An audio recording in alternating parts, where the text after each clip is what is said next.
I'm Oscar. I'm Stalin Carmona. I've been working here for a little over 4 years, going to 5 years. This is my first week. I started last Friday. And my title here is the team lead for specialty service. I therefore take care of all the projects out in the field, make sure they're getting taken care of right, make sure everything's being done properly, making sure the team's on note with what's going on the same page with everybody, everybody's getting along. And then sometimes I'll reach out to the clients, make sure they're happy with our work, make sure they get all the after and before pictures, and make sure the project is ready to go, nice and sealed up, and then send it into management so they can go ahead and bill it out. I used to work for the airport doing catering, and before that, I used to do cleaning aircrafts. I did cleaning like 4 years ago. So I was originally a chef. I was working in different restaurants, going back and forth trying to find a stable job. And then my sister-in-law was the one that somehow knew Saul. She told me about it. I gave him a call. He was nice enough to give me an interview. He seen that there was potential in me. He gave me a chance out in the field. I showed him I was not going to fail. And ever since then, I made it to where I'm at now. Yeah, I used to work on a really big company with more than 400 people working there. And working on a big company, you used to see people walking by, and I'm like, who's this guy? You don't have even time to know people, get close to people. As I don't even know the supervisor sometimes. Yeah. Now it's looking for something different. When the company is growing, you can be part of that growing. Mm-hmm. You can grow with the company. So I see as potential growing this company. But I started off cleaning at one of the locations we have called Bridgeport, and I was only working about 3 days a week, so I wasn't really getting the hours I needed. So I kept bugging Saul, hey, I need hours. He finally gave me a chance to come out on the field and actually do carpet cleanings with them and join the specialty side. And I gave him my all. I showed him that I was, ready to go. And ever since then, he never moved me from here. He's always had me out on the field. He loved the way I work. He basically gave me the chance, and I took it, and I actually took over it, and I took care of it. I had everything done right, how it was supposed to be. Had some managers before that trained me up. They were actually certified in the carpet field and all that. So it was great training, great, pretty good, attitude that they had. They knew how to talk to me. They trained me well. So ever since then, I appreciate Saul for that chance of coming out on the field and taking on one of the harder jobs that we had at the moment. And I pretty much just took it over and made it mine. It helped me out a lot more with being more confident and talking to people. So ever since I got promoted and I had to talk to clients, I would be more on the shy end. Now it's more like I'm just out there. I'm confident with the way I talk. I'm confident, with talking to different people. This guy might look like he's mean. At the end of the day, he might be the funniest guy you ever met. So now it's just a lot more confident, a lot more energized out in the field. I'm, able to talk to everybody. I'm able to still get my job done and have fun with the team, not just be that grumpy manager or supervisor out in the field. Try to have some fun with everybody, crack some jokes, play some music, but at the same time still focus on our job. So it helped me out with multitasking and talking to clients and pretty much anybody.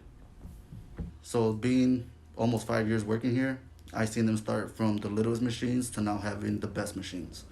So I seen the difference.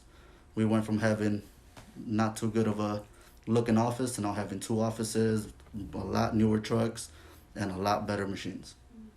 So we definitely grew a lot in these 4 to 5 years. I'm learning some new stuff like those machines I never used, because when we used to clean planes, we don't use those machines. They're too big to fit in a plane. So I think it's fun. Before I trained this guy here, we had another guy named Tech LeBron. He was a foreign exchange person, so it was a little difficult with him because his English wasn't as good. But it's great how you're able to see how he communicates and how I try to use my way of communicating and how we try to meet in the middle. So it's pretty cool how you're able to get along with everybody, how everybody's actually tries to work together. And it's pretty great showing them all the stuff I learned, teaching it on to them, little tricks that you learn out in the field, if you have a hard stain here, use some CLR. If you never, that doesn't work, try some degreaser. It's just a lot of little tricks you start learning out in the field that you start teaching other people, and it feels great because then they can go home and use it in their own house Yeah. and make sure they get all their own personal stuff cleaned up. Yeah, I mean, I know I always gonna have someone watching me because I'm the new guy. Even when I think, even when you know how to do the stuff, it's always good when you got someone watching you because we're not perfect. We're humans, and I think that it's a nice process because first I learn how to do stuff, and then they're gonna take me out to the field and do it.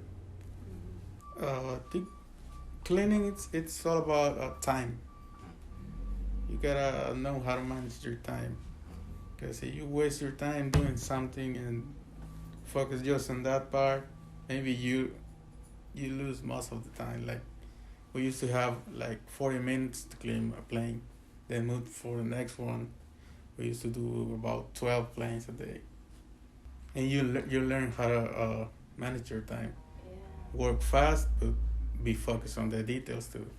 Yeah, I feel like some people get their own pressure just because they walk in a house and it looks dirty. So, you look at it and you're like, oh man, this is going to take a while. Yeah. But once you start cleaning and once you start seeing, like, okay, this not by myself. I got a team member with me. There's two of us out in the field. He's cleaning the bathroom. I'm cleaning these windows in these rooms and stuff. Little by little, only an hour passed by and next thing you know, you got half the house done. Yeah. Now you're dealing with just half the house, and then next thing you know, another hour passed by. Oh man, now we gotta just sweep it and mopping left. Yeah. We're almost out of here. So, like, it's not really much pressure. It's just more of a, time management. You gotta know how to work it out, how to you gotta come out with a game plan on how you're gonna take care of this project, how you're gonna take care of this house, this bar, whatever it is you're cleaning. Talk to your partner about it, your team member.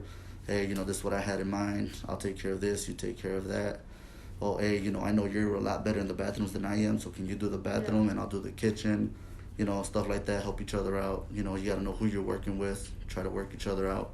And then after you're done, we like to do final walkthroughs. So if I do the bathroom and someone's doing the kitchen, I'll go check the kitchen and he'll come check the bathroom, make sure we don't miss nothing, make sure everything gets done correctly, make sure you're not pressuring yourself, make sure the other person ain't pressuring you, try to work together. Go ahead and put a little bit of music on.